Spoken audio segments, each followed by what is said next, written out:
இன்னைக்கு நம்ம பார்க்க போகிற ரெசிபி எக் லாலிபாப். அதுக்கு தேவையான இன்க்ரீடியன்ட்ஸ் எக்கு, அதுக்கப்புறம் லாலிபாப். இதுதான் egg lollipop. A few moments later. Hi viewers, நான் இன்னைக்கு உங்களுக்கு எக் லாலிபாப் எப்படி செய்யறதுன்னு சொல்ல போகிறேன். எக் லாலிபாப் செய்யறதுக்கு தேவையான இன்க்ரீடியன்ட்ஸ் என்னென்னா, மைதா மாவு ஒரு 1/2 கப்பு, தேவையான அளவுக்கு கொஞ்சமாக கொத்தமல்லி, சாப்பிடு இஞ்சி பூண்டு, அது இஞ்சி வந்து சின்ன ஒரு ஃபிங்கர் அளவுக்கு சின்னது, 3 பூண்டு, ரெண்டையும் சேர்த்து சாப் பண்ணி வச்சுருக்கேன். அப்புறம் ஒரு 3/4 கப் அளவுக்கு பெரிய வெங்காயம், அதுக்கப்புறம் பிரெட் கிராம்ஸு, இது ஒரு 1/2 கப் பிரெட் கிராம்ஸு, அடுத்து 1 டீஸ்பூன் மல்லித்தூள், 1 டீஸ்பூன் மிளகாத்தூள், 1 டீஸ்பூன் உப்பு. இது 1 டீஸ்பூன் நான் போடுறேன், உங்களுக்கு தேவையான அளவு உப்பு யூஸ் பண்ணிக்கோங்க. அதுக்கப்புறம் ஒரு முட்டையை உடைச்சி ஊற்றி நல்லா அடித்து வச்சுருக்கேன். இதுக்கப்புறம்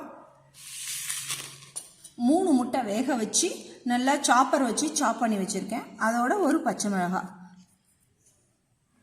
இப்போது சாப் பண்ண துருவிய முட்டை, ஒரு பச்சை மிளகாய், மிளகாத்தூள், மல்லித்தூள், உப்பு எல்லாத்தையும் போட்டுடலாம்.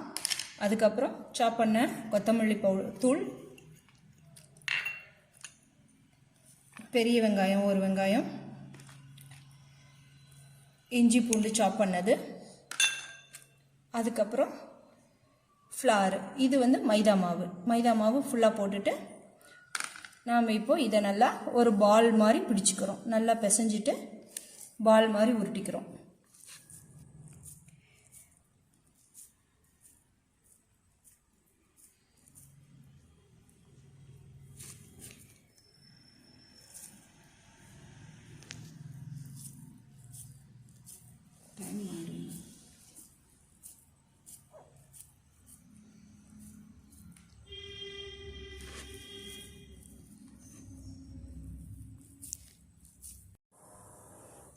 இப்போ நாம் உருட்டி வச்ச இந்த உருண்டைகளை எடுத்து உடைச்சி ஊற்றி வச்சுருந்த எக்கில் நல்லா முக்கி எடுத்துட்டு அதை அப்படியே